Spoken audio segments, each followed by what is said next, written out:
Olá, bem-vindo ao módulo 18 do nosso curso de evolução. Esse módulo será sobre FST. Os indivíduos de cada espécie não se distribuem homogeneamente ao longo da natureza. Muitas vezes eles estão separados em populações, que podem ter descontinuidades causadas por barreiras geográficas, por degradação ambiental, por distâncias muito grandes geográficas. Algumas vezes eles até podem migrar, mas não migram porque querem ficar ali naquele lugar onde eles estão. Eles gostam de ficar em casa.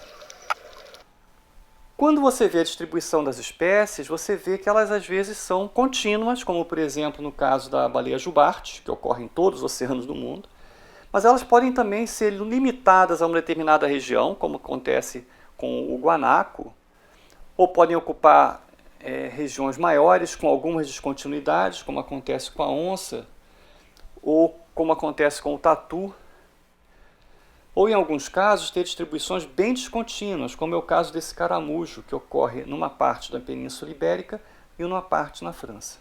Então você medir a diferenciação entre as populações é uma coisa importante. Como que você mede essa diferenciação? No módulo passado, nós vimos como que populações isoladas vão começar a se diferenciar por endocruzamento e deriva gênica. Nesse módulo, a gente vai ver como que a gente usa isso para estimar a quantidade de diferenciação entre elas. Os objetivos desse módulo, portanto, são contrastar os efeitos de diferenciação por endocruzamento e deriva com homogeneização por fluxo gênico e discutir um pouco o processo do equilíbrio Wright-Fisher para o equilíbrio migração-deriva. Vamos usar como exemplo uma população de gatinhos. Imagina que eu tivesse uma população grande de gatinhos e que ela sofresse uma descontinuidade pelo aparecimento de um rio. O que você acha que vai acontecer ao longo do tempo com as populações dos dois lados do rio, assumindo que esses gatinhos não sabem nadar? No tempo 1, elas vão ser mais ou menos iguais, né?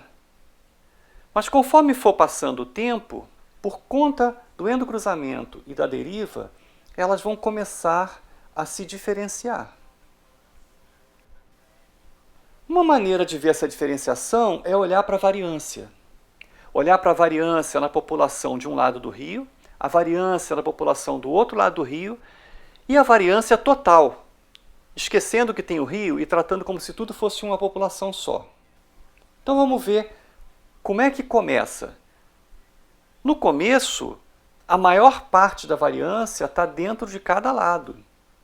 Comparado com a variância total, a variância dos dois lados é maior. Conforme vai passando o tempo e as populações começam a se diferenciar, a variância dos dois lados começa a ficar parecida com a variância total. Continuando esse processo de diferenciação, agora a variância total passa a ser maior do que a variância dos dois lados, porque cada lado está ficando muito homogêneo. Então, no limite, quando acabar o processo e só tiver gatinho azul de um lado e laranja do outro, a variância de cada lado vai ser 0 e a variância total vai ser x. Vai depender do número de gatinhos de cada lado. A pessoa que pensou nisso como uma medida de variação entre populações foi o C.O. Wright. A mesma pessoa que tinha pensado no endocruzamento, nos índices de endocruzamento.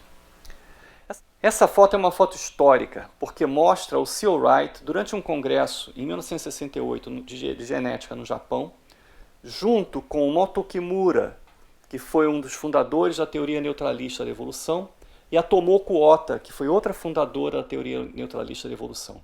Inclusive eu falei da Tomoko Ota no primeiro dia do curso, como uma das mulheres fundamentais no desenvolvimento da teoria evolutiva. O C.O. Wright criou uma medida de diferenciação populacional baseada na diferença entre as variâncias. Como tinha a ver com variância, ele chamou de F, porque F é o símbolo clássico da análise de variância. E ele chamou de FST, que é a F das subpopulações em relação ao total. Tem outros dois Fs, que é o FIS, que é o F dos indivíduos em relação à subpopulação, e o FIT, que é dos indivíduos em relação ao total. Mas o único que importa para a gente aqui nesse módulo é o FST. Essa é a fórmula do FST. Ela é um pouquinho complicada, né? Mas felizmente existe uma outra maneira de medir a diferenciação que dá um resultado praticamente igual, só que leva em conta as heterozigosidades e não as variâncias. Vamos ver o nosso exemplo dos gatinhos, agora calculando as heterozigosidades. Você vê que quando começa, as heterozigosidades nas subpopulações são iguais à heterozigosidade na população total. Só que conforme vai passando o tempo, a heterozigosidade total não muda, porque lembra, ela no fim acaba sendo uma esperança, mas as heterozigosidades nos dois lados vão diminuindo por causa da deriva gênica. E conforme vai passando o tempo, cada vez menos heterozigosidade nas subpopulações e 0,5, ou seja, mantendo a mesma heterozigosidade na população total. Portanto, deve ser possível eu estimar a diferenciação comparando a heterozigosidade das subpopulações com a heterozigosidade total, que foi o que foi feito pelo Ney quando ele desenhou essa fórmula para estimar a diferenciação populacional, que é o GST. Ele chamou de G porque era a letra seguinte ao F. O GST é a heterozigosidade total, ou seja, aquela heterozigosidade que eu calculo pegando todos os dados, menos a média das heterozigosidades das subpopulações, então eu calculo cada subpopulação e faço a média disso, dividido pela heterozigosidade total. Voltando aos nossos gatinhos, a gente agora pode mostrar como que o GST evolui conforme vai passando o tempo. Vocês veem que conforme vai passando o tempo, ele vai aumentando, até que se você imaginar no limite, quando tudo tiver só gatinho azul e só gatinho laranja de cada lado, o GST vai ser 1. Ou seja, nós podemos estimar a diferenciação entre as populações tanto usando as variâncias, que foi o que o Sr. Wright usou, como usando as heterozigosidades, que foi o que o Ney usou. A boa notícia é que a correlação entre os dois é maior que 99%. Então a gente pode escolher qual que a gente quer usar. Como o GST é mais fácil de calcular, a gente costuma usar o GST. Quando a gente vai fazer alguma coisa na mão, a gente costuma usar o GST. Ok? Nós agora temos, não só uma, temos duas medidas de diferenciação populacional. O FST e o GST. Mas repara, eu fiz uma simulação usando um rio e os gatinhos não sabiam nadar. Mas na natureza, muitas vezes as barreiras não são intransponíveis. Muitas vezes tem barreiras que são semipermeáveis, ou seja, elas deixam passar, alguns indivíduos não deixam passar outros, às vezes é só a distância. Então, muitas vezes as populações mantêm algum nível de conectividade entre si. Essa conectividade é chamada fluxo gênico, que era aquele patinho que estava pulando de uma população para outra no meu exemplo no módulo passado. Então, o fluxo gênico é a migração efetiva. Pensando então, eu posso ver que existem duas forças evolutivas opostas. Quando duas populações estão se diferenciando, eu tenho a deriva gênica e o endocruzamento que funcionam como força centrífuga, separando as populações, mas eu tenho o fluxo gênico como força centrípeta, juntando as populações.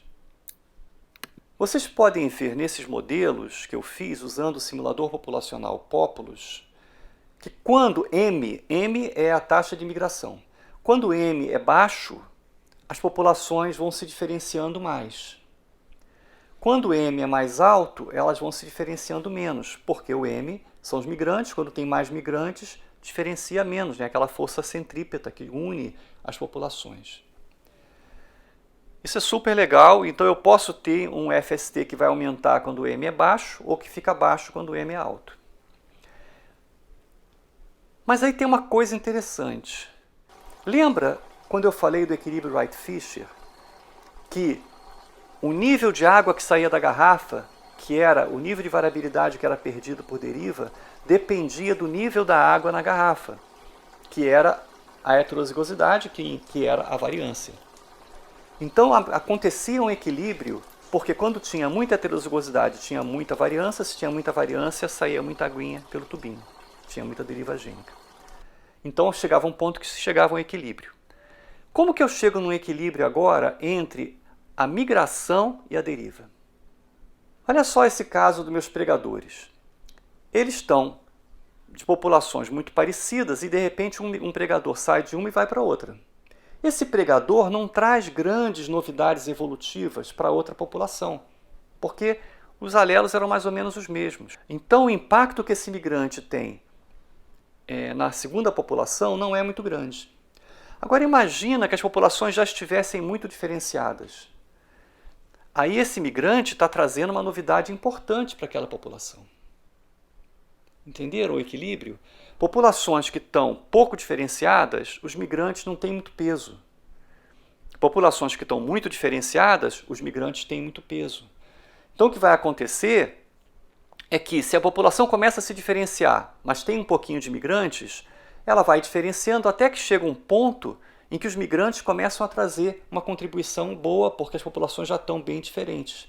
E esse ponto é o ponto de equilíbrio migração-deriva.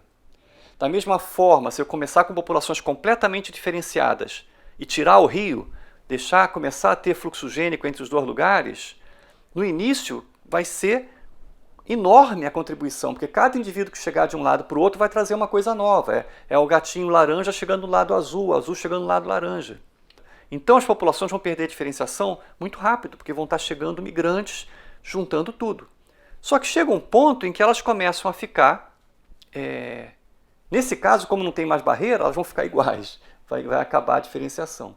Mas se fosse uma barreira semipermeável, que deixasse passar só alguns gatinhos de vez em quando, fosse um rio mais estreito, só alguns gatinhos conseguiam nadar, eu poderia chegar a um ponto em que aqueles gatinhos que no início tinham um peso enorme vão passar a ter peso pouco e elas vão manter um certo grau de diferenciação.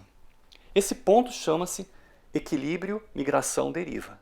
Concluindo, populações isoladas se diferenciam por deriva e endocruzamento até que, eventualmente, elas são completamente diferentes. A medida dessa diferenciação pode ser feita através da variância, que é o FST, ou das heterozigosidades, que é o GST. Só que as populações, muitas vezes, não estão completamente isoladas, tem algum nível de fluxogênico entre elas. O fluxogênico é a cola que une as populações. Se o fluxogênico for muito alto, as populações vão ser pamíticas. Pamíticas são populações que são iguais. São populações em que não tem nenhuma separação. Se o fluxogênico não for muito alto, as populações vão se chamar de estruturadas. Populações estruturadas são populações que são diferenciadas, que têm alguma diferença medida pelo FST ou pelo GST. Quanto mais diferenciadas forem as populações, maior peso vão ter os migrantes. De forma que, mantido um nível de migração, as populações vão acabar chegando num determinado nível de diferenciação em que a força centrífuga da deriva e a força centrípeta do fluxogênico vão se balançar. Esse ponto chama-se equilíbrio migração-deriva. Legal, né? Agora a gente tem como medir a diferenciação entre populações. E é o que nós vamos fazer no próximo módulo. No próximo módulo vamos fazer uma práticazinha de diferenciação de populações de camarão. Olha que coisa gostosa. Até lá!